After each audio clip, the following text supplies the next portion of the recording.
ஆண்டவராகிய இயேசு கிறிஸ்துவுக்குள் அழைக்கப்பட்டு வழிநடத்தப்பட்டு வருகிற பிரியமான சகோதர சகோதரிகள் உங்கள் யாவருக்கும் நம்முடைய பிதாவாகிய தேவனாலும் கர்த்தராகிய இயேசு கிறிஸ்துவினாலும் கிருபையும் சத்தியத்தோடு கூடிய சமாதானமும் உங்கள் யாவரோடும் இருப்பதாக என்கிற ஒரு வாழ்த்துக்களோடு, அன்பானவர்களே, நினைவு கூறுதலின் தியானங்கள் கடந்து போய் கொண்டிருக்கு. அர்ப்பணிப்பினுடைய ஆழத்தை நாம் புரிந்து கொண்டு இருப்போம். இது கடைசி காலம், இது அறுப்பு காலம். இந்த ஒரு குறிப்பிட்ட மணி நேரங்கள்ல நம்முடைய அர்ப்பணிப்பும் நாம் செய்திட்ட உடன்படிக்கையும் இந்த 7ஆம் தூதனுடைய எழுத்துக்களும் நம் கண்முன்னாக நம்முடைய தியானங்களுக்காக இருக்கு. சிந்தித்து செயல்படுவோம். ஆரம்பத்தில் நமக்காக ஜெபித்த சகோதரருடைய ஜெப சிந்தனைகளோடு இந்த ஒரு பாடத்திற்குள் நாம் கடந்து செல்லலாம். அன்பானவர்களே, தனிப்பட்ட விதத்தில் நாம் பார்க்கும் பொழுது கடந்த சில நாட்கள்ல 3வது தொகுதியை நாம் ஆரம்பித்து பிற்பாடு நாம அதுல 4 அத்தியாயங்கள் நாம கம்ப்ளீட் பண்ணியிருக்கிறோம். இப்போ 5வது அத்தியாயத்துக்குள்ள நாம் போக போறோம். உங்களுக்கு தெரியும், கடந்த சில அத்தியாயங்கள்ல பிரதரு நம்மள எந்த நூற்றாண்டு வரைக்கும் கூட்டிட்டு வந்துட்டாரு அப்படின்னா, சத்தியத்தின் அடிப்படையில 18ஆம் நூற்றாண்டு பக்கத்துல வரைக்கும் கூட்டிட்டு வந்துட்டார். ஏன்னா நம்ம அத்தியாயம் 1ல என்ன பார்த்தோம் அப்படின்னம்னா, மனநிலை குறிச்சு யோசிச்சோம். மனநிலை குறிச்சு அவர் பேசினார். உம்முடைய ராஜ்யம் வருவதாக என்று சொல்லும் போது அது ஒரு ஜெபம் மாத்திரமல்ல, சில புது சிருஷ்டிகளினுடைய மனநிலை என்று சொல்லி பார்க்கணும். ராஜ்யம் வருவது அவங்களுடைய இருதயத்தின் ஏக்கமாக இருக்கும், நேரடியாகவே. ஆனா உலகத்தின் ஜனங்களுக்கு, பாமர ஜனங்களுக்கு மறைமுகமாக அவங்க இந்த ராஜ்யத்தை எதிர்பார்த்துட்டு இருப்பாங்க. சில வேதனைகள் மத்தியில, சில கடுமையான அனுபவங்கள் மத்தியில, பேரிழப்புகள் மத்தியில, பேரிடர்கள் சமயங்கள்ல ஒரு நல்ல காலம் வராதா, ஒரு பொற்காலம் வராதா, எங்களுக்கு விடியாதா, கடவுளே இதுக்கெல்லாம் என்ன தீர்வு அப்படின்னு அவங்க மறைமுகமா கேட்கிறாங்க. உலக ஜனங்கள் அப்படி இருக்கும்போது தேவ ஜனங்கள், தேவனே உங்களுடைய ராஜ்யம் வரணும் அப்படின்னு சொல்லி ஜெபிக்கிறாங்க. ஆனா சில பேர் என்ன பண்றாங்கன்னா, இப்போது இருக்கிற பொல்லாத ராஜ்யத்துல அவர்கள் சில நன்மைகளை அனுபவிச்சுட்டு இருக்கிறாங்க. அதாவது மற்றவர்களுடைய வயிற்றில் அடித்து, அப்படி சொல்லலாம். அதாவது மற்றவர்களுடைய கூலியை அநியாயமாக பிடுங்கி அவங்களுடைய லாபமாக எடுத்துக்கொள்கிறாங்க இல்லையா. அவங்களுக்கெல்லாம் இப்போது போய்கொண்டிருக்கிற இந்த பொல்லாத உலகம் அவங்களுக்கு சௌக்கியமான உலகமாக இருக்கு. அதனால அவங்களுக்கு தேவனுடைய ராஜ்யம் எல்லாம் வரணும்னு அவசியமே கிடையாது. ஸோ 2-3 வகுப்பாரை நாம் இங்க பாக்குறோம் இந்த ஜெபத்தின் அடிப்படையில. சரி, ஃபைனலி எப்படி இந்த ஜெபம் அது ஏறெடுக்கப்பட்டதற்கு பிற்பாடு அது எப்படி நிகழ்வுறும் என்று சொல்லி பார்க்கும்போது 3 அத்தியாயங்களை 7ஆம் தூதன் நமக்கு காட்டினார். எந்த புஸ்தகத்திலிருந்து? யாராவது சொல்லுங்க, எந்த புஸ்தகத்திலிருந்து 3 அதிகாரங்களை? தானியேல். Very nice. தானியேல்ல இருந்து நம்ம 3 அதிகாரங்களை வரிசை கிரமமாக பார்த்து, அந்த தானியேல்ல பார்த்த 3 அதிகாரங்களும் நமக்கு எந்தெந்த ஆண்டுகளை அடையாளப்படுத்துது அப்படின்னா, 1799, 1899, 1874, அப்புறம் 1846. 4வது அத்தியாயத்தை பொறுத்த அளவுக்கு தானியேல் அங்கிருந்து ஜெபம் பண்ணுவாரு, எங்க பரிசுத்த ஸ்தலம் எப்ப சுத்தமாகும்? தேவன் அவருக்கு சொல்லர்த்தமாக இருக்கக்கூடிய, உலகத்தின் மைய பகுதியில் இருக்கக்கூடிய எருசலேம்ல இருக்கக்கூடிய ஆலயத்தின் பரிசுத்த ஸ்தலத்தை அவர் ஜெபம் பண்ணிட்டு இருக்கும்போது தேவன் என்ன பண்ணிட்டாருன்னா, இந்த பொல்லாத அந்திகிறிஸ்து ஆட்சியிற்கு பிற்பாடு 1846ல சில அருமையான சகோதர சகோதரிகளுடைய இருதயத்தை பரிசுத்த ஸ்தலம்னு சொல்லி அந்த தீர்க்க தரிசனத்தை பேசியிருக்காருன்னு நம்ம பிரதர் பேசுறாரு அத்தியாயம் 4. அப்போ தானியேலும் அவரை சார்ந்தவர்களும் பூமியில புவியியல் ரீதியாக ஒரு இடத்த 2300 ராப்பகலுக்கு பின்னாடி அது சுத்திகரிக்கப்படும் என்று சொல்லி பார்த்துட்டு இருக்கும்போது 7ஆம் தூதன் துல்லியமா அந்த ஆண்டு கணக்கீடுகளை நம்ம போட்டு 1846 மில்லர் மூவ்மெண்ட் மூலமாக வேதாகமத்தை தேடும் ஒரு வேதாகம இயக்கம் உருவானதைத்தான் பரிசுத்த ஸ்தலம் சுத்திகரிக்கப்படுகிறது என்று சொல்லி அவர் அங்க பேசி இருக்கிறாருன்னு நமக்கு எடுத்து காட்டுறாரு. எவ்வளவு அருமையான விளக்கம் இது.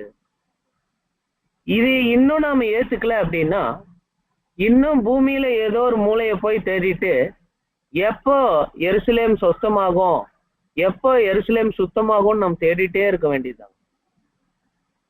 அவர் சொல்லர்த்தமான எருசலேம் கேட்கிறாரு, இவர் ஆவிக்குரிய எருசலேம் சுத்திகரிக்கப்படுவதை பற்றி பேசிட்டார். அருமையான விளக்கங்கள் 4 அத்தியாயங்களை பார்த்துட்டு இன்னைக்கு 3வது தொகுதியில புது சிருஷ்டிகளுக்கு பிரயோஜனமான அத்தியாயங்களை நாம் பார்க்க போறோம். ரொம்ப பிரயோஜனமான அதிகாரங்கள். ஏன்னா தேவனுடைய தெய்வீக திட்டத்துல பார்க்கும்போது 2 அறுவடைகள் அங்க இருக்கிறத நாம் பார்க்கிறோம். 2 அறுவடைகள். அந்த அறுவடைகள்ல இறுதியும் அதே சமயம் 2ஆம் யுகத்தை முடித்து வைக்கக்கூடிய ஒரு அறுவடை என்ன அப்படின்னு சொல்லி பார்த்தீங்க அப்படின்னா அதை பற்றி பேசுவது தான் 5வது அத்தியாயம். சோ இந்த ஆண்டுகள் குறிச்செல்லாம் நாம் பார்த்தாச்சு.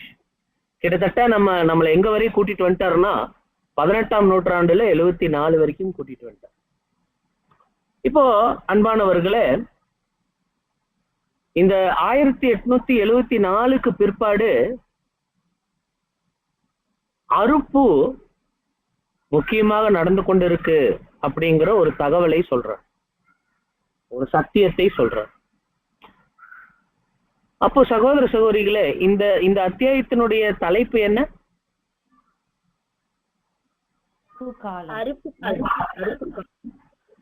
தேங்க்யூ. அறுப்பு காலம். அப்ப இனிமேல் அறுப்பு காலம் என்று சொன்னால் நமக்கு இந்த 4 எண்கள் அல்லது இந்த ஆண்டு நமக்கு ஞாபகத்துக்கு வரணும். 1874.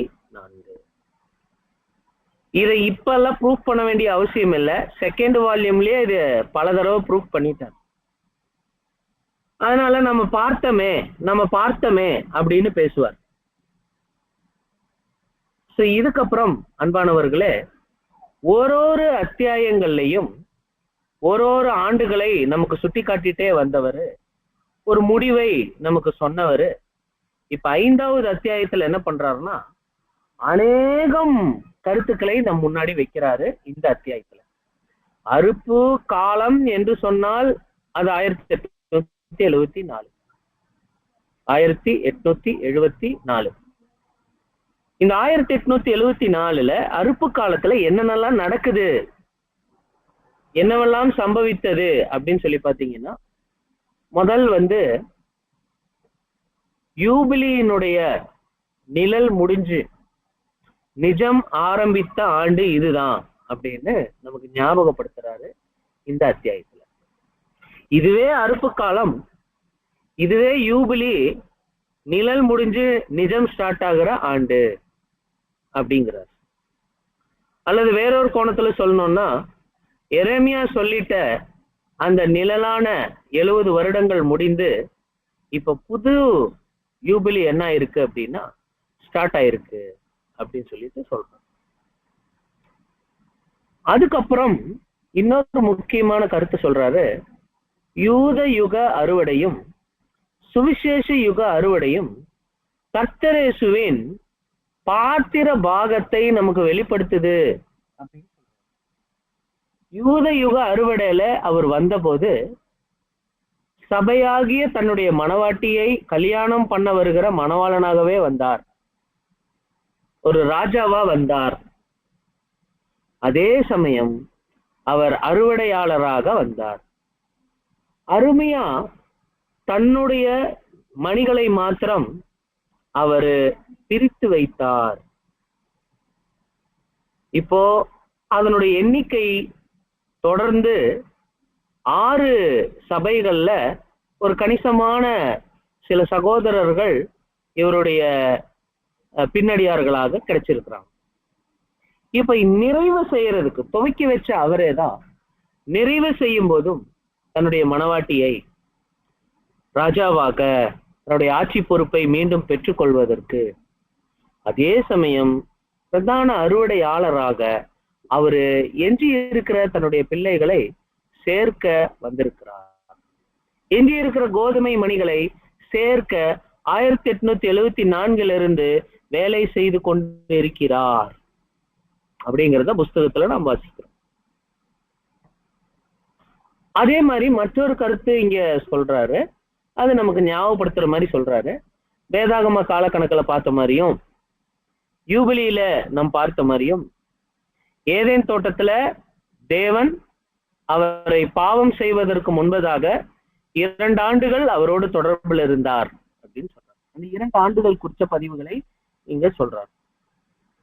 அதுக்கப்புறம் அன்பானவர்களே, அந்த ராஜாக்களின் நாட்களில் அப்படின்னு தானியேல் 2:44 பார்த்திருப்போம்.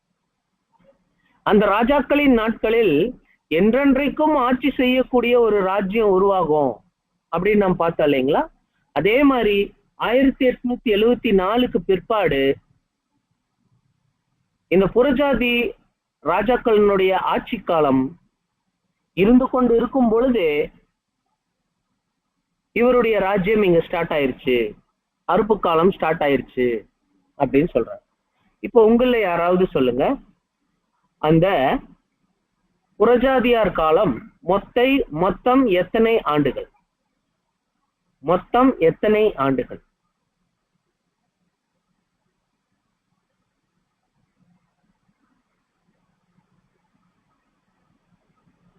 எங்க ஸ்டார்ட் ஆகி எங்க முடிஞ்சது?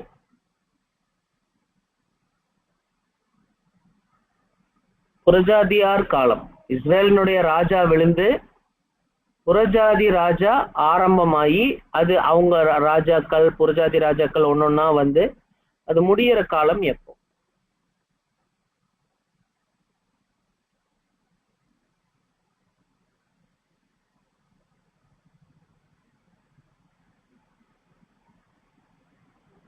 புறஜாதி காலம்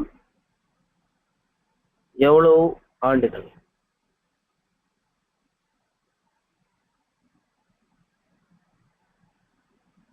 முதல் புறஜாதி காலம் அப்படின்னா என்ன அர்த்தம்?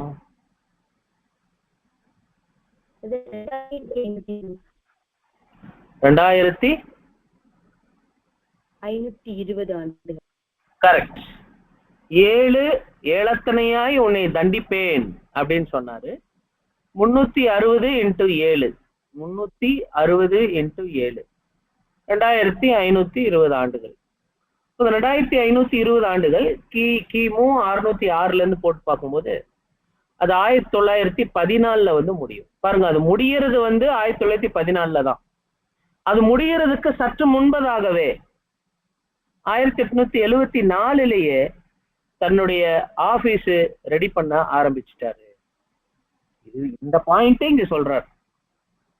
அதே சமயம் எலியா வந்தாயிற்று, பாவ மனுஷன் வெளிப்பட்டு விட்டான். சோ நாம் இப்போ இனியும் நடக்கிறதுக்கு வேற ஏதோ சம்பவங்கள் நடக்கிறதுக்கெல்லாம் நம்ம வெயிட் பண்ண வேண்டியது இல்லை. இந்த எல்லா முடிவுகளும் நமக்கு எதை காட்டுது அப்படின்னா, ராஜரீக ராஜாவாக கர்த்தர் இயேசு இங்கே வந்தாச்சு. இந்த விஷயங்களை நாம் வந்து பார்க்கிறோம். சோ இதுல வந்து ஒரு 131வது பக்கம், ஆங்கிலத்துல 132வது பக்கத்துல இது ஒரு ரொம்ப முக்கியமான ஒரு படக்காட்சி காட்டுறாரு, வரைஞ்சிருக்கிறாரு. அந்த காலத்துல 1874 அவருடைய அறுவடை காலம் ஸ்டார்ட் ஆயிருச்சு அப்படிங்கிறத இங்க சொல்லி காட்டுறாரு. சோ அன்பானவர்களே, பாருங்க இந்த இடத்துல இங்க ஸ்டார்ட் ஆயிடுச்சு சொல்றேன். இப்போ நீங்க என்ன பண்ணலாம் அப்படின்னா, ஒரு வாசகம் வாசிக்க வேண்டியதாக இருக்கு. வாசிங்க. ஸ்லைட்ல முன்னாடி இருக்கிறது யாராவது வாசிக்கலாம். இப்பொழுது அவர் வந்துவிட்டார். ஆண்டவர் உண்மையிலே பிரசன்னமாகி இருக்கிறார். அவருடைய ராஜ்யத்தை ஸ்தாபிக்கும் காலம் சமீபத்தில் இருக்கிறது. அவருடைய உண்மையுள்ள மனவாட்டியை உயர்த்தவும் மகிமைப்படுத்தவும் காலம் வந்துவிட்டது. அவருடைய பிரசன்னத்திற்காக காத்திருந்தது என்பது கடந்த காலத்திற்குரியது. காத்திருப்பவர்கள் ஆசீர்வதிக்கப்பட்டவர்கள் என்று முன்கூட்டியே அறிவிக்கப்பட்ட ஆசீர்வாதம் இப்பொழுது சுவாச கண்களுக்கு அவர் இப்பொழுது தீர்க்க தரிசன விளக்கின் மூலம் வெளிப்படுத்தப்பட்டு இருக்கிறார்.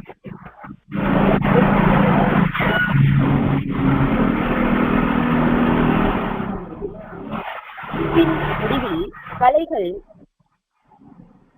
எரிக்கப்படுதலும் இருக்கும். முடிந்து விட்டது.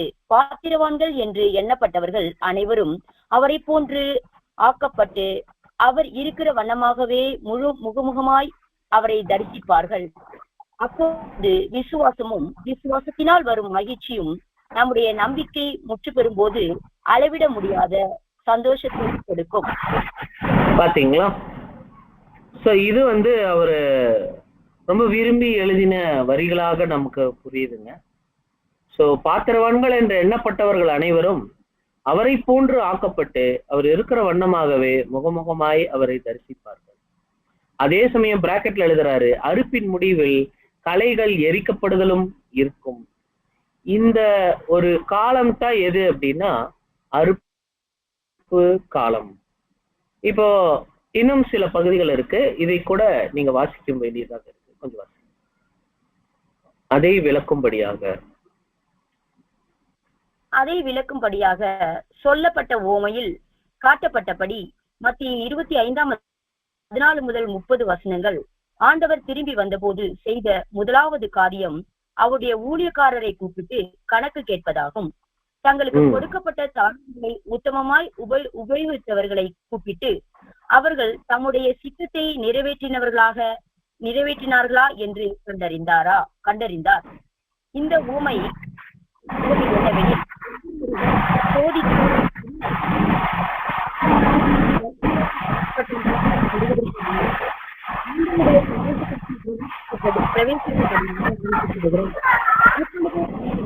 நிறைவேறுவதை காண்கிறோம். அதுவும் ஆட்சியில் நம் நிறைவேறுவதற்கு முன்னர் சத்துருக்கள் வைக்கப்படுவதற்கு பெரிய வேலையையும் வர இருக்கிற ராஜ்யத்தின் மகிமையையும் இருக்கிற ஒவ்வொருவரும் அன்பாக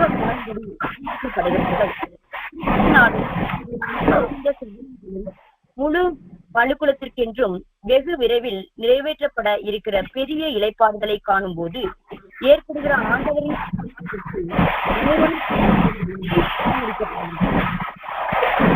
அன்பானவர்களே, நம்ம இந்த அறுப்பு காலம்னா என்னன்னா 1874 அப்புறம் என்ன நடக்குது அப்படின்னா இப்ப வாசித்த பகுதிகள் தான் நடந்துகிட்டு இருக்கு. இங்க கண் முன்னாடி இருக்கிற இந்த விஷயங்கள் தான் இப்ப நடந்துகிட்டு இருக்கு. கணக்கு கேட்க காலம். சுயசித்தத்தை நிறைவேற்றுறாங்களா இல்லையான்னு செக் பண்ணப்படுகிற ஒரு காலம். அவ்வாறு சோதித்து அறியப்பட்ட பின்னர் அவங்களுக்கு வாக்குத்தத்தம் பண்ணப்பட்டவைகளை அருளிடும் காலம் இது. நம்முடைய ஆட்சியில் நம்முடைய பங்கு குறித்து முடிவை கொண்டு வருகிற ஒரு காலமாக இது இருக்கு அப்படிங்கிறதையும் நாம் இங்க பார்க்கணும். இப்ப என்ன அப்படின்னா, மோசே என்ன பண்ணிட்டாரு, பசும்பொன் போன்று விளங்கின ஒரு மனிதன், பசும்பொன் போன்று விளங்கின அந்த ஒரு மோசே என்ன பண்ணாரு அப்படின்னா ஒரு தவறு பண்ணிடுறார். ஆனா அவர் கானான் போல.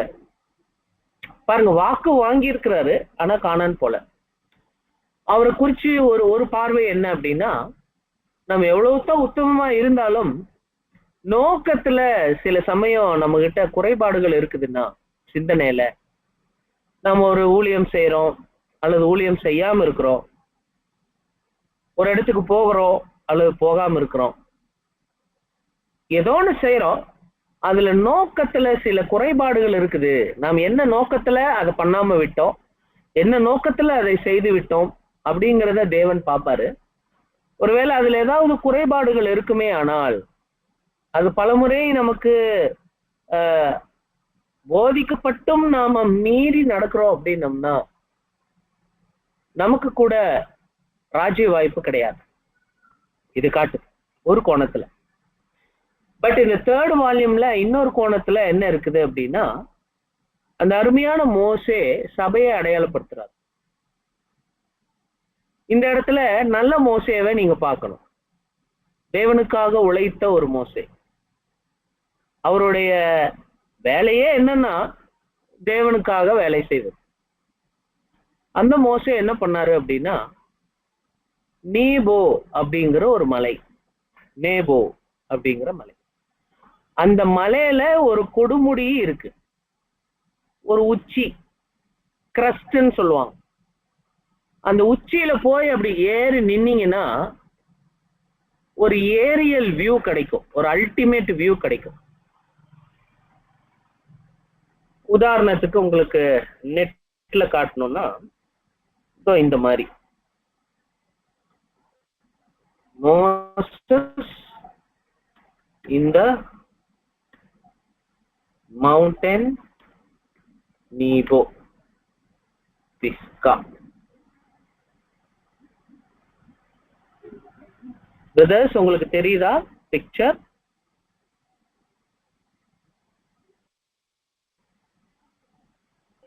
தெரியுது பிரதர். தெரியுதுங்களா? ஓகே, இந்த பிக்சர் தான். இது ஒரு அனுமானமான பிக்சர் தான். இந்த மாதிரியான ஒரு காட்சி தெரியுதுங்களா? இங்க நின்னு பாக்குறாரு பாருங்க. இப்ப நிக்கிற இந்த கால் பாகம் இருக்குது பாருங்க, இந்த கால் பாகம் தான் நாம. இந்த முழு பாகமும் 7 கால சபை. இந்த 7 கால சபையும் இந்த கொடுமுடியில வந்து நின்னு, ராஜ்யம் இதுதானா, கானான்கிற தேசம் இதுதானா அப்படின்னு நம்ம கண்ணார பாத்துறோம். ஆனா இந்த பூமிக்குரிய ராஜ்ய பாகத்துக்குள்ள நம்ம போக மாட்டோம். நம்ம சரீரத்தை தேவனே அடக்கம் பண்றாரு. என்ன வியூ பாருங்க, என்ன வியூ பாருங்க, என்ன காட்சி பாருங்க, என்ன ஒரு சத்தியம் பாருங்க. நம்ம முழு சரீரமும் ராஜ்யம் எப்படி இருக்கும், என்ன மாதிரி இருக்கும் முன்னரே நாம் பார்த்துறோம். ஆனா நம்மளுடைய பாடி அதுக்குள்ள போகாது. நமக்கு ஒரு பூமிக்குரிய கானான் கிடையாது, ஆவிக்குரிய கானான் தான். சோ இந்த ஒரு காட்சி சம்பந்தமான நிறைய இதெல்லாம் ஒரு அருமையான சில பிக்சர்ஸ். இந்த பிக்சர் கூட நீங்க பாருங்க, உங்களுக்கு ஒரு மனதில் இருத்துவதற்கு ஒரு நல்ல ஒரு இதாக இருக்கும். பார், இந்த பிக்சர் இப்படிதான் நாம இன்னைக்கு சபை வந்து இந்த ஸ்டேட்டஸ்ல தான் இருக்குது. அறுப்பு காலத்துல யார் வந்து தன்னுடைய அழைப்பை உறுதிப்படுத்துறாங்களோ, பிஸ்கா கொடுமுடியில அவங்க மோசேவின் கால் பாகமாக அவங்க இருக்கிறாங்க, கால் பாகம். இந்த இடத்துல இன்னைக்கு அங்க ஒரு சர்ச்சு, டூரிஸ்ட் பிளேஸ் எல்லாம் கட்டி வச்சிருக்கிறாங்க. மோசே வந்து கடைசியா இங்க நின்னுதான் பார்த்தாரு. இந்த மாதிரி ஒரு சபையெல்லாம் இருக்கு, இந்த மாதிரி ஒரு கிறிஸ்தவ சபை. சோ சகோதர சகோதரிகளே, இந்த மாதிரி தான், இந்த மாதிரி கல்லெல்லாம் இருக்கும் அங்க, இந்த மாதிரி எல்லாம். ஓகே, நம்மளுடைய வால்யூம் ஸ்டடிக்குள்ள வரலாம். இப்ப நீங்க பாத்தீங்க அப்படின்னீங்கன்னா அந்த வரிகள் நீங்க வாசிக்கலாம், நீங்க வாசிங்க.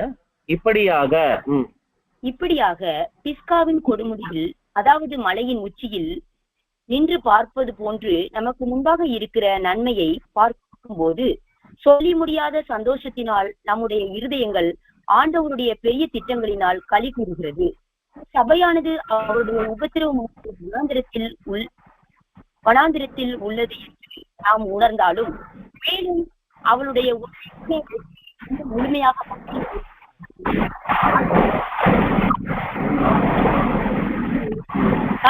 உங்களுக்கு கொஞ்சம் விட்டு விட்டு வருதுன்னு நினைக்கிறேன். எனக்கு கொஞ்சம் விட்டு விட்டு வர்ற மாதிரி தெரியுது. மீண்டும் ஏன்னா இது ரொம்ப முக்கியமான ஒரு பகுதி. நீங்க எங்கிருந்து வாசிக்கலாம் அப்படின்னா, சொல்லி முடியாத சந்தோஷத்தினால், அங்கிருந்து வாசி. சொல்லி முடியாத சந்தோஷத்தினால் நம்முடைய இருதயங்கள் ஆண்டவருடைய பெரிய திட்டங்களினால் களி கூறுகிறது. சபையானது அவருடைய உபத்திரமாகிய வனாந்திரத்தில் உள்ளது என்று நாம் உணர்ந்தாலும், மேலும் அவருடைய உண்மையான வெற்றி இன்னும் முழுமையாக வரவில்லை என்று உணர்ந்தாலும், அவைகள் துரிதமாக நெருங்கி வருவதற்கான அறிகுறிகளை கண்டு விசுவாசத்தினால் மணவாளனின் பிரசன்னத்தை ஏற்கனவே உணர்ந்து, நம்முடைய மீட்பு சமீபமாய் இருப்பதால் நம்முடைய தலைகளை உயர்த்தி களி கூறுகிறோம். ஓகே, இந்த விஷயங்கள் தான் அவர் பேசுறாரு. சோ கிட்டத்தட்ட நாம கானான் கிட்ட வந்தாச்சு. ஸ்டெப் எடுத்து வச்சாதான் போதும். இதுதாங்க வியூ. இந்த ஒரு காட்சி தான் அந்த 3rd வால்யூம்ல 5th சாப்டர்ல நாம் பார்க்கிறோம். இறுதியாக இந்த பகுதியை கூட வாசிக்கலாம். ஓ, இந்த சத்தியம் எவ்வளவு சம்பூர்ணமான ஆசீர்வாதத்தையும் மகிழ்ச்சிக்கான விஷயத்தையும் நன்றி அறிதலையும் உடையதாக இருக்கிறது. உண்மையாகவே கர்த்தர் நம்முடைய வாய்களில் ஒரு புதுப்பாட்டை கொடுத்து இருக்கின்றார். அது ஒரு உன்னதமான பாட்டு. அதன் முதல் வரி தேவதூதர் சேனையால் குழந்தை இயேசு பிறந்த வேளையில் பாடப்பட்டது. அதாவது, இதோ எல்லா ஜனத்துக்கும் மிகுந்த சந்தோஷத்தை உண்டாக்கும் நற்செய்தி உங்களுக்கு அறிவிக்கிறேன் என்பதாகும். ஓகே, நீங்க பாஸ் பண்ணது ரொம்ப சந்தோஷம். ஏன் அப்படின்னா, குழந்தையாக கர்த்தர் இயேசு வந்த போது தூதர்கள் அங்க பண்ணாங்க இல்லையா, எல்லா ஜனத்துக்கும் மிகுந்த சந்தோஷத்தை உண்டாக்கும் நற்செய்தி அப்படின்னா, இந்த குழந்தை அவரு ராஜாவாக வரும்போது, அவருடைய ராஜ்யம் பூமியில் இருக்கும்போது கையூட்டு, லஞ்சம், லாவண்யம், எந்த ஒரு அநியாயம் இல்லாத, வியாதிகள் இல்லாத ஒரு பொற்காலம் இருக்கும்.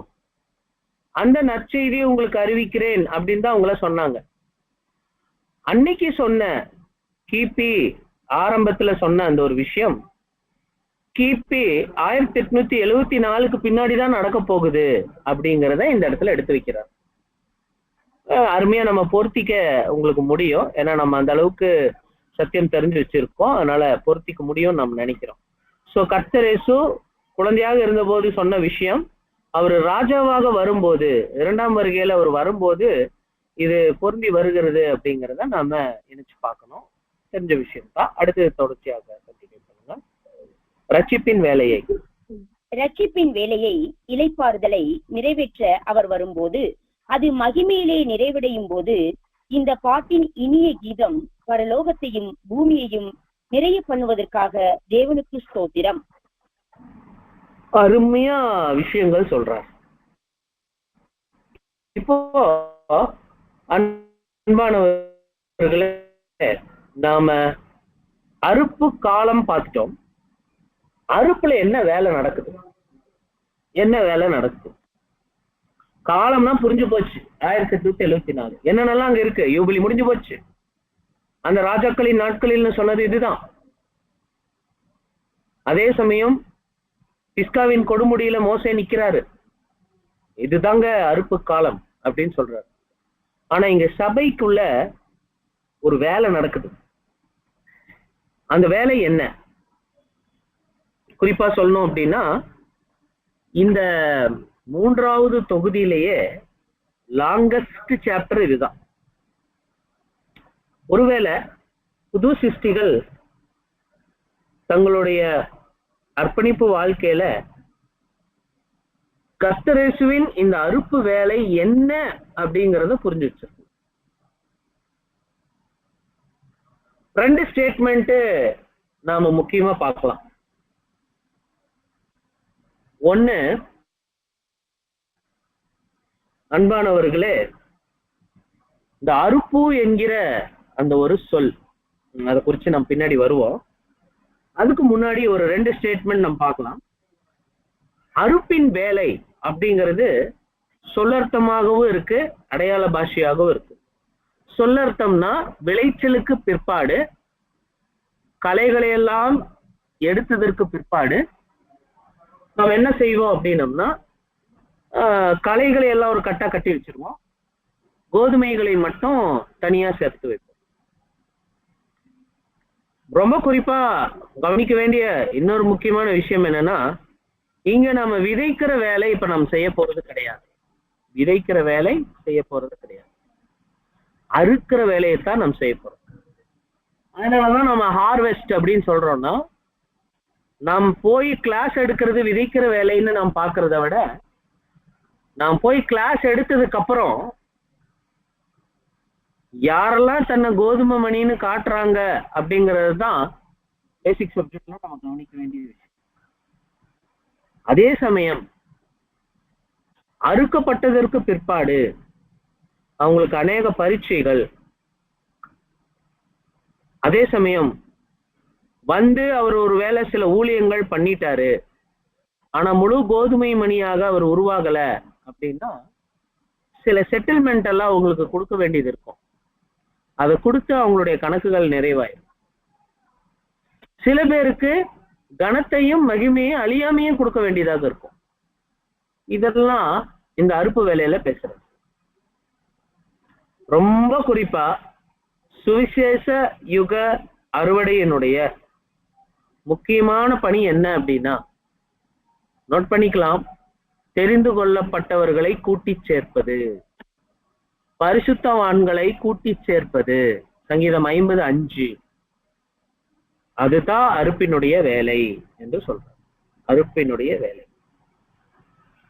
இப்போ ஒரு ஒரு விவரமான ஸ்டேட்மெண்ட் கவனிக்கணும்.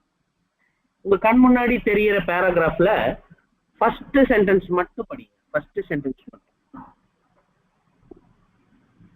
அறுப்பு என்கிற சொல் 1874 ஆண்டிற்கும் 1914 ஆண்டிற்கும் இடையில் என்ன வேலை நடக்க எதிர்பார்க்கப்பட வேண்டும் என்பதை குறித்து பொதுவான கருத்தை கொடுக்கிறது.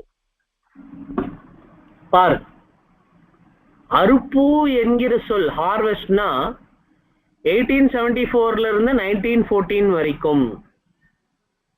இப்போ பைபிள் வாட்ச் சிஸ்டர் சொல்லுங்க, இந்த எழுத்துப்படி பார்க்கும்போது 1914லயே என்ன ஆயிருச்சு,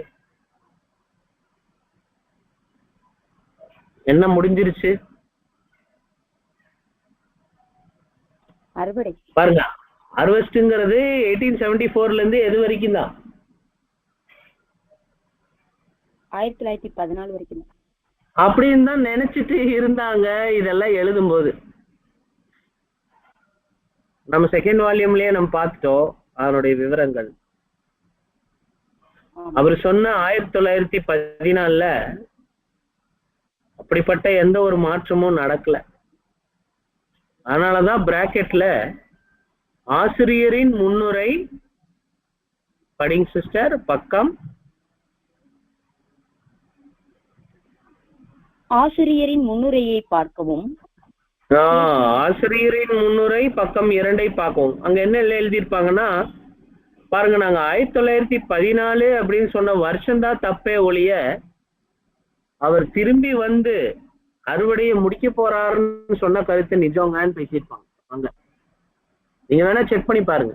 ஆசிரியரின் முன்னுரையில பக்கம் 2ல நீங்க அதை குறிச்சு பார்க்கலாம். உங்கள யாராவது அந்த பக்கத்தை எடுத்து வச்சிருந்தீங்கன்னா, தேவனுக்கு சித்தமானால் அடுத்த முறை நம் வகுப்புக்குள்ள வரும்போது என்ன பண்ணலாம் அப்படின்னா, அந்த பகுதியை நாம வாசிச்சுட்டு அப்புறம் நாம அடுத்த சாப்டருக்குள்ள போலாம். வருடம் அக்டோபர் மாதத்திலிருந்து தானியத்தை சேர்க்கும் வேலையும் தொடர்ந்து முன்னேறி கொண்டு வருகிறது. சரி, இப்ப நம்ம பாக்குறோம் 1874 இருந்து 1914 இல்ல, அது தேதி குறிப்பிட முடியாத ஒரு ஆண்டு. அதனாலதான் நீங்க சார்ட்ல பாத்தீங்கன்னா ஒரு புள்ளி புள்ளி புள்ளி கோடுகள் போட்ட ஒரு கோடு இருக்கும். ஆனா அந்த கோட்டுக்கு என்ன இருக்காது அப்படின்னா ஆண்டுகள் எதுவும் குறிப்பிடப்பட்டிருக்காது. பெரிய அனுபவம் வாங்கினாங்க அவங்கெல்லாம். 1914 முடிஞ்சிரும்னு நினைச்சாங்க. பட் அந்த மாதிரி எல்லாம் எதுவும் நடக்கலைங்க. ஏன்னா நீங்களும் நானும் நம்ம இருக்கிறோம் இல்லையா, கிருபையாக சொல்றோம். சோ இப்ப நீங்க தொடர்ச்சியா வாசிக்கலாம். அதை விதைப்பதை காட்டிலும் அறுவடை செய்கிற காலமாகும். மேலும் சோதித்து பார்க்கவும் கணக்கு பார்க்கவும் வெகுமதி அளிக்கவும் உள்ள காலமாகும். யூத யுகத்தின் அறுவடை இந்த யுகத்தின் அறுவடைக்கு நிழலாக இருப்பதால் அந்த அறுவடையின் பல அம்சங்களை கவனித்து ஒத்து பார்க்கும் வேளையில் அது தற்போதைய அறுவடையின் போது செய்து முடிக்கப்பட வேண்டிய வேலையை குறித்து வெகு தெளிவாக கருத்தை கொடுக்கிறது. அது அந்த அறுவடையில் நம்முடைய ஆண்டவரின் விசேஷமான போதனைகள் என்னவெனில், ஏற்கனவே உள்ள கோதுமையை சேகரிப்பதும் கோதுமையிலிருந்து யூத ஜாதியின் பதரை பிரிப்பதும் ஆகும். மேலும் அவருடைய உபதேசங்கள் புது யுகத்தின் விதைகளாகின. இந்த புது யுகம் பெந்தகோஸ்தே நாளில், அதாவது இஸ்ரேல் தேசம் தள்ளிவிடப்பட்ட உடன் நிகழ்ந்தது அல்லது ஆரம்பித்தது.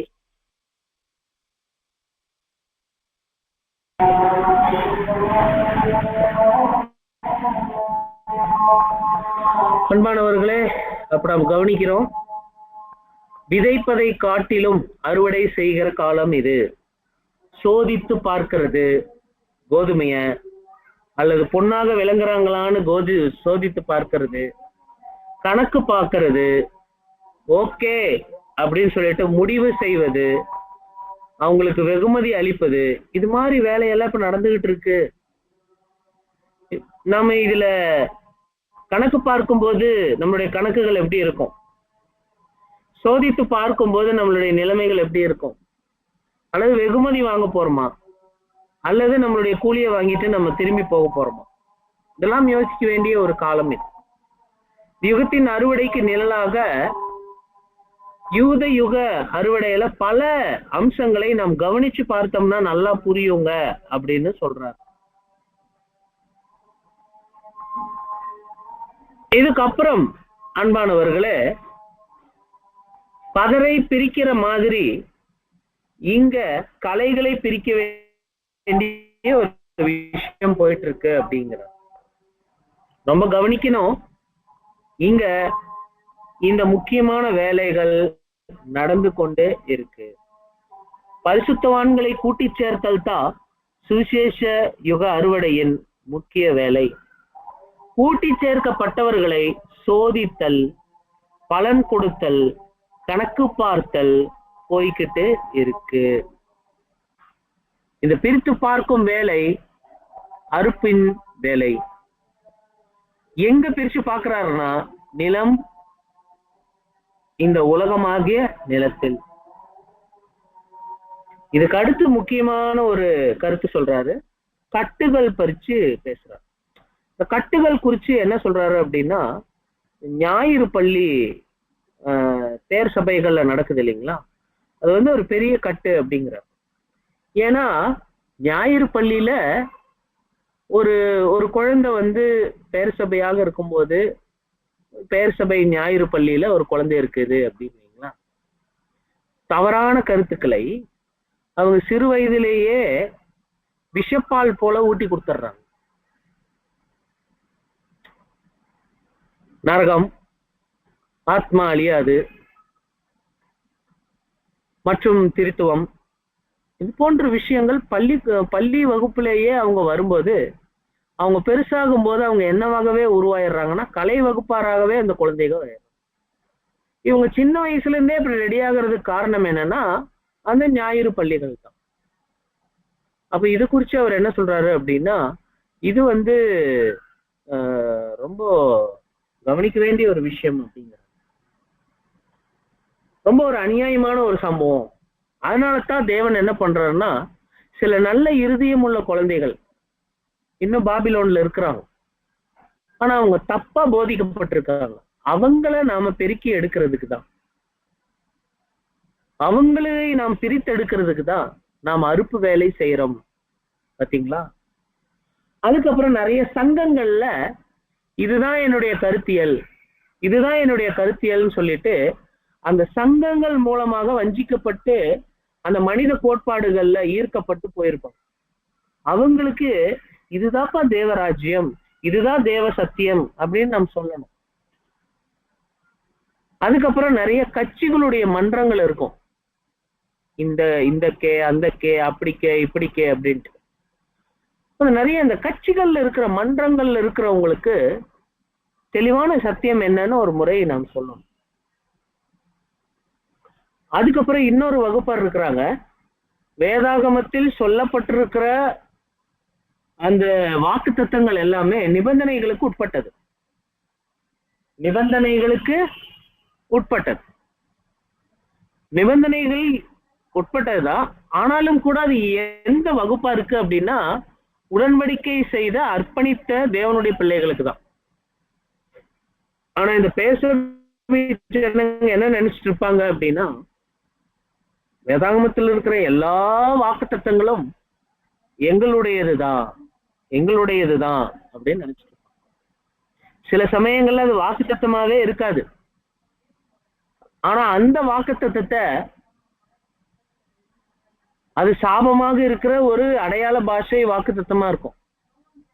அதே தங்களுக்கு என்ன பண்ணிட்டு இருப்பாங்கன்னா எடுத்துக்கிட்டு வஞ்சிச்சுட்டு இருப்பாங்க, வஞ்சிக்கப்பட்டு கொண்டு இருப்பாங்க. இது மாதிரி விஷயங்களை எல்லாம் அங்க பேசுறாங்க.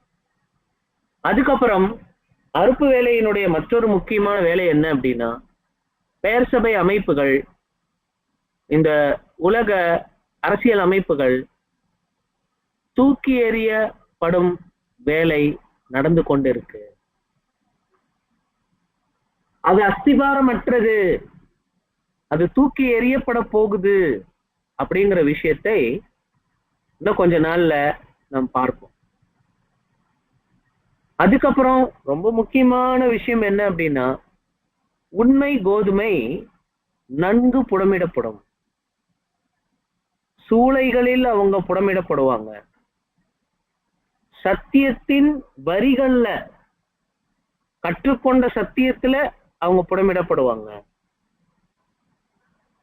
அப்புறம் சொல்றாரு பொதுவான அழைப்பு முடிந்தது, இனிமேல் ராஜ்ய வாய்ப்பு தனியாக யாருக்கும் கிடைக்காது.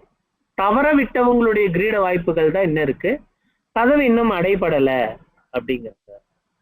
கதவு எப்போ அடைபடும் என்று சொன்னால் மகா உபத்திரவத்தின் காலத்துல எலியா வகுப்பார் எஞ்சி இருக்கிற கொஞ்சம் பேர், என்ன தகுந்த கொஞ்சம் பேர் அக்னிமயமான ரதங்கள்ல அவங்க உபத்திரவங்களின் மத்தியில அவங்க மறுரூபமாக்கப்படுவாங்க. அதுவரையும் கதவு அடைப்படாது என்று சொல்றாங்க. சரி, இவ்வளவு முடிவுகள் நம்ம பார்த்துட்டோம். இதன் மூலமா நம்ம என்ன புரிஞ்சுக்கலாம், எங்க இருக்கிறோம், என்ன நடந்துகிட்டு இருக்கு? இதுதான் இந்த 5வது அத்தியாயம் 6வது அத்தியாயம். கிட்டத்தட்ட 1800க்கு மேல அறுப்பு காலம் ஸ்டார்ட் ஆயாச்சு. ஸ்டார்ட் ஆன அந்த அறுப்பு காலத்துல இந்த அறுப்பு வேலை தான் போய்கிட்டு இருக்கு. கடைசியாக இதை கூட நம்ம வாசிக்கலாம். வாசிங்க சிஸ்டர், கொஞ்சம் அதிகமாக வாசிக்கணும், வாசிருங்க. நம்ம இந்த சாப்டரோட நிறைவு செய்ய முயற்சி செய்யலாம். சரிங்க. ஆகவே சுவிசேஷ யுகத்தின் போது சபையில் உள்ள அவருடைய வேலைக்காரர்கள் மூலம் தொடர்ந்து எல்லா விசுவாசிகளும் அவருடைய ஊழியம் செய்ய வேண்டும் என்று அழைத்திருக்கிறார். அதற்கான முழு வெகுமதியானது ராஜ்யத்தின் மகிமை, திவ்ய சுபாவம் என்று தெளிவாக கூறப்பட்டது. ஆரம்ப காலத்தில் நன்கு விளங்கி கொள்ளப்பட்டது. ஆனாலும் யுகம் முழுவதும் திரும்ப திரும்ப சொல்லப்பட்டாலும் சத்தியத்தை விட்டு மாபெரும் விழுந்து போகுதல் ஏற்பட்டதால் தெளிவாக விளங்கி கொள்ளப்படவில்லை. ஆனால் இப்பொழுது சுவிசேஷ நாளின் ஊழியத்தின் இறுதிக்கு, அதாவது 11ஆம் மணி வேலைக்கு வந்திருக்கிறோம். இந்த 11ஆம் மணி வேலையில வந்திருக்கிறோம். நிறைய பேரை அறியாமையினால இந்த மாபெரும் ராஜ்ய வாய்ப்பை தவற விட்டாங்க, கோதுமை மணி ஆகக்கூடிய வாய்ப்பை தவற விட்டுட்டாங்க.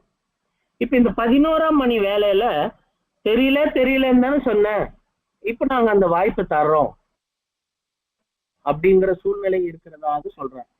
ஆனாலும் சில பேர் விட்டு விடுகிறார்கள், சில பேர் பெற்றுக்கொள்கிறார்கள்.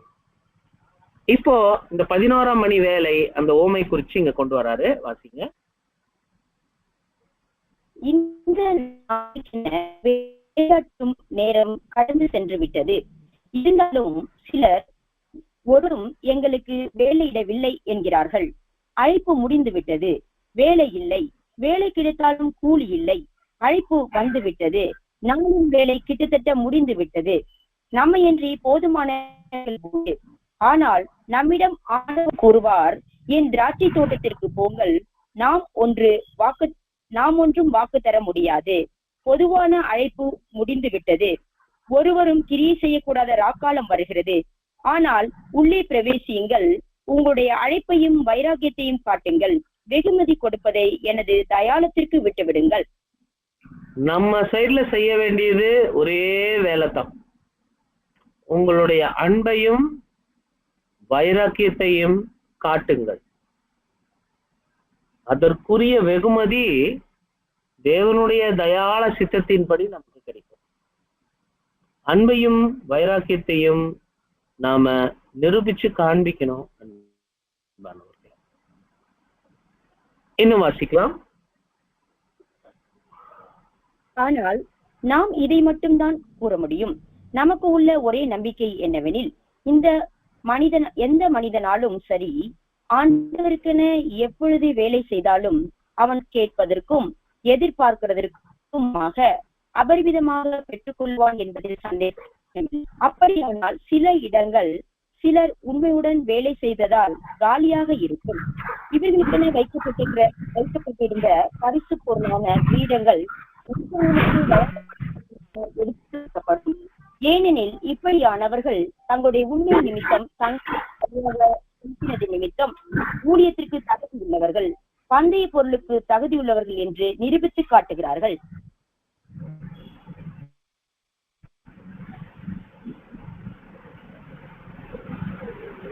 அப்படி என்றால்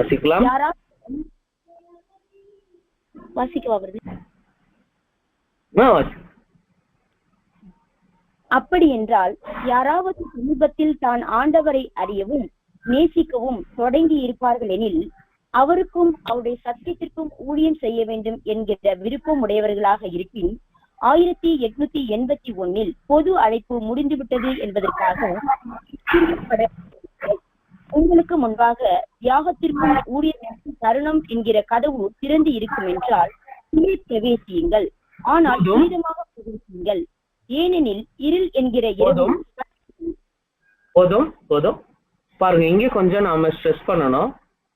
நீங்க இப்பதான் ஐயோ நான் இப்பதான் வந்திருக்கிறேனே பிரதர் அப்படின்னு சொன்னீங்கன்னா, தியாகம் புரிவதற்கும் அதாவது பலி செலுத்துவதற்கும் வாய்ப்பு கிடைக்கும் போது அன்பான தேவனுடைய சரீர அங்கங்களுக்கு, கிறிஸ்துவின் சரீர அங்கங்களுக்கு ஊழியம் புரிவதற்குரிய தருணம் என்கிற கதவு, தருணம், ஆப்பர்ச்சுனிட்டி அப்படிங்கிற கதவு. இந்த கதவினுடைய பேர் என்ன அப்படின்னா, கதவு அப்படிங்கிறது என்னன்னா ஆப்பர்ச்சுனிட்டி, தருணம் என்கிற கதவு. அந்த கதவு என்னதான் இருக்குது அப்படின்னா இன்னும் திறந்துதான் இருக்கு. இப்ப கூட நீங்க உங்களுடைய பலியை நிரூபிக்கிறதுக்குரிய காலம் இது.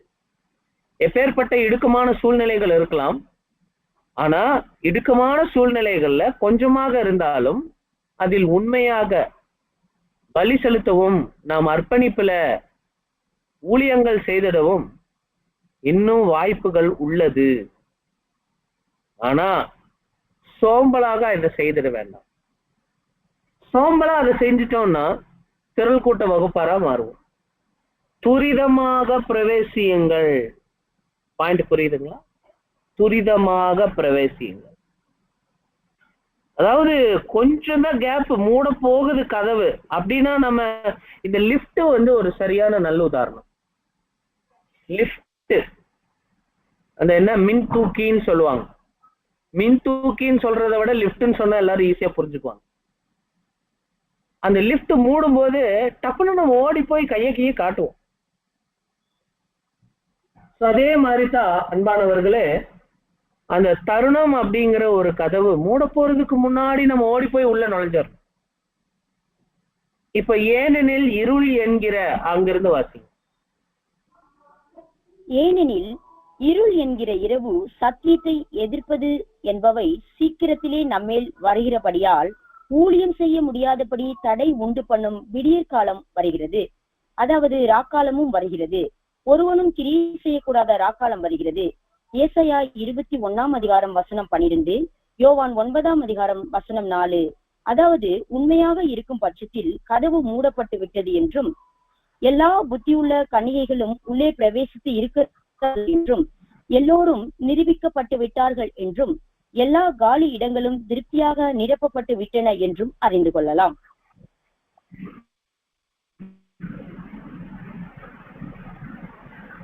வாசிக்கலாம் தொடர்ச்சியாக. தேவனுடைய ஆண்டவருடைய ஊழியம் செய்வதே முதன்மையானது, முக்கியமானது என்று உடன்படிக்கை செய்த பின்னர் உலகம் கொடுக்கிற நிலையற்ற சந்தோஷத்திற்காக, பரிசு பொருளுக்காக தங்களுடைய நேரத்தை, தங்கள் எண்ணங்களை செலவிடும்படியாக முயற்சிக்கிறவர்களுக்கு இது எவ்வளவு ஒரு பெரிய பாடமாக உள்ளது. ஆண்டவர் கூறுகிறதாவது, நீ மரண பரியந்தம் உண்மையாயிற்று, நான் உனக்கு ஜீவ கிரீடத்தை தருவேன். ஜெயம் கொள்ளுகிறவன் எவனோ, அதாவது உலகத்தின் ஆவி தனக்குள் இல்லாதபடி அதை மேற்கொள்ளுகிறவன், அவனுக்கு வெண்வஸ்திரம் தரிப்பிக்கப்படும். ஜீவ புஸ்தகத்திலிருந்து அவனுடைய நாமத்தை நான் கிறுக்கி போடாமல் என் பிதா முன்பாகவும் அவருடைய தூதர் முன்பாகவும் அவன் நாமத்தை அறிக்கையிடுவேன். ஒருவனும் இல்லாதபடிக்கு உனக்குள்ளதை பற்றி கொண்டிரு. வெளிப்படுத்துதல் 2வது அதிகாரம் 10வது வசனம், 3வது அதிகாரம் 5 மற்றும் 11வது வசனம் கிட்டத்தட்ட இந்த அறுப்பு வேலையை அடையாளப்படுத்தக்கூடிய வசன பகுதிகளாகவும் அது இருக்கின்றன. அல்லது அந்த அறுப்பு வேலையினுடைய பலனை, அந்த அறுப்பு வேலையினுடைய சம்பளத்தை அடையாளப்படுத்தக்கூடிய வசனங்களாக அது உள்ளன. எவ்வளவு பெரிய பாடம் நம் கண் முன்னாடி இந்த 6வது அத்தியாயத்துல இருக்குங்கிறத பாருங்க. தருணம் என்கிற கதவு அடைபட்டால் நாம் புத்தி இல்லாத கன்னிகைகள். கதவு அடைபடும் முன் உள்ளே இருந்தால் நாம் புத்தி உள்ள கன்னிகைகள். இதுக்கு அடுத்தது 7வது அத்தியாயம். ஆனா நான் உங்களுக்காக சில பகுதிகள் வாசிச்சு இந்த அத்தியாயத்தையும் இன்றைக்குரிய பாடத்தையும் நாம் நிறைவு செய்வோம். அது ஒரு கவிதை. அந்த 6th சாப்டர் 6வது அத்தியாயத்தினுடைய நிறைவில் இருக்கும். புறப்பட்டு போக கடவோம். எபிரேயர் 13:13 வாசிச்சு பாருங்க. புறப்பட்டு போக கடவோம். எபிரேயர் 13:13. பயபக்தியுடன் துரிதமாக செல்லும் மனிதர்களை போல. இன்னைக்கு நிறைய துரிதமாக வார்த்தை பார்க்கிறோம் இந்த பாடத்துல. பயபக்தியுடன் துரிதமாக செல்லும் மனிதர்களை போல அமைதியை தரித்து கொண்ட உபயோகமற்ற நடை பிரயாணியாக. வார்த்தைகள் பாருங்க. உலகத்தின் விசாலமான வாயிலுக்கு அப்பால் செல்லுகிறோம். உலகத்தின் விசாலமான வாயிலுக்கு அப்பால் செல்லுகிறோம். உலகத்திற்கு எங்கள் முதுகை காட்டி, உலகத்திற்கு எங்கள் முதுகை காட்டி இடுக்கமான பாதை வழியாக செல்லுகிறோம். இடுக்கமான பாதை வழியாக செல்லுகிறோம். அது ஜீவனுக்கும் சந்தோஷத்திற்கும் தேவனுக்கும் நேராக வழி நடத்துகின்றது. அது ஜீவனுக்கும் சந்தோஷத்திற்கும் தேவனுக்கும் நேராக வழி நடத்துகிறது. எங்களால் தரித்து நிற்க இயலாது, இருக்கவும் மாட்டோம். வழிநடுகிலும் உள்ள பொறிகளை நினைத்து அஞ்சுகிறோம். பாரமானவற்றையும் பாவத்தையும் அப்பால் விட்டெறிகிறோம். வெற்றி சிறக்க வேண்டும் என்று உறுதி கொள்ளுகிறோம். வெற்றி சிறக்க வேண்டும் என்று உறுதி சொல்லுகிறோம். ஆபத்தை பற்றி அறிந்திருக்கிறோம். ஆனாலும் எங்கள் கண்கள் பந்தய பொருளின் சிறப்பின் மேல் இருக்கிறது. இப்பொழுது சோம்பேறித்தனம், வீணான தூக்கம் கிடையாது. பாருங்க என்ன சொல்றாங்க. இப்பொழுது சோம்பேறித்தனம், வீணான தூக்கம் கிடையாது.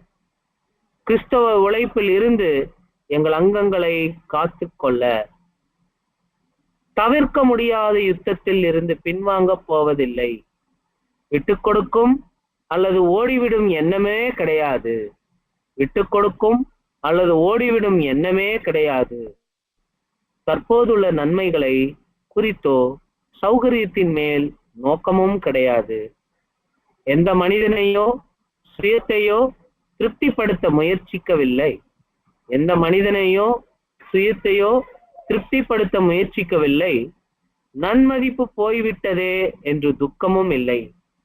நன்மதிப்பு போய்விட்டதே என்று துக்கமும் இல்லை. எங்களுடைய பெயர்கள் கேவலப்படுத்தப்படுவதை குறித்து பயமும் இல்லை. உலகத்தாரின் பயங்கரமான இகழ்ச்சியை குறித்து அச்சமும் இல்லை. திரும்ப வேண்டும் என்கிற எண்ணத்தின் மேல் விருப்பமும் கிடையாது. வெறுப்பு காட்டியவர்கள் மேல் வெறுப்புணர்ச்சியும் இல்லை, பகையும் இல்லை. ஆனால் அன்பு மாத்திரம் அனலூட்டப்படுகிறது. பின்விட்டு வந்த சிரிப்பின் மேல் ஏக்கமும் இல்லை. காற்றில் வீசி எறியப்பட்ட சௌகரியங்கள் மேலும் இல்லை. சோதோமின் திறந்த வெளியை திரும்பி பார்ப்பதும் இல்லை. பாபேலின் குரலுக்கு இன்னும் செவிசாய்ப்பதும் இல்லை. எகிப்தின் பாட்டிற்கோ அல்லது சிறப்பிற்கோ கண்ணீர் விடுவதும் இல்லை. பாய்ந்தோடும் நைல் நதியின் மேல் தாகமும் இல்லை. களைப்பு அதிகமாக நெருக்கினாலும் இன்னும் கொஞ்சம் தான், இன்னும் கொஞ்சம் தான் என்று நாங்கள் இளைப்பாறுவோம். துடிக்கும் இந்த இதயமும் பற்றி எரியும் மூளையும் சீக்கிரத்தில் அமைதியாகிவிடும், குளிர்ந்துவிடும். இரவு சென்று விட்டது, பகல் தீவிரித்திருக்கிறது. மேகங்கள் அற்ற காலை வருகிறது. இன்னும் கொஞ்சம் நாள், இன்னும் கொஞ்சம் தான் நாங்கள் வருகிறோம். எங்களுடைய வெகுமதிக்காக, கிரீடத்திற்காக, வீட்டிற்காக. எங்களுடைய வெகுமதிக்காக, கிரீடத்திற்காக, வீட்டிற்காக. இன்னொரு வருடம் கூடவோ குறையவோ, இன்னொரு வருடம் கூடவோ குறையவோ நாங்கள் வனாந்தரத்தை கடந்து விட்டோம். உழைப்பை முடித்து விட்டோம். இளைப்பாறுதல் தொடங்கிவிட்டது. யுத்தம் செய்தாயிற்று, வெற்றி பெற்றாயிற்று. யுத்தம் செய்தாயிற்று, வெற்றி பெற்றாயிற்று அப்படின்னு சொல்லிட்டு எச் போனார் அப்படிங்கிறவருடைய கவிதை அங்க வந்து வருது. அதோட 6வது அத்தியாயம் முடிவருது. ரொம்ப இன்ஸ்பிரேஷனா இருந்துச்சு அந்த ஒரு கவிதை. அர்ப்பணிப்பு வேலையில நம்மளுடைய வேலை என்ன அப்படிங்கிறத அது காட்டு. ஆகவே அன்பானவர்களே, வரக்கூடிய நாட்கள்ல தேவனுக்கு சித்தமானால் 7வது அத்தியாயத்தை சபையினுடைய மீட்பு எப்படி இருக்கும், அந்த மீட்புக்கு எதை நாம கவனிக்கணும், அந்த மீட்பு நம்ம வந்து இந்த சரீரத்தை விட்டு வெளியே வரும்போது எதை நாம் கவனிக்கணும், அல்ல எப்படி நாம் அதை பார்க்கணும் என்கிற ஒரு விஷயம் 7வது அத்தியாயமாக. அதுவரையும் தேவன் தாமே நம்மை காத்து வழிநடத்துவாராக. பொறுமையோடு இருந்தவங்க யாரிடத்திலும் தேவனுடைய கிருபை இருப்பதாக.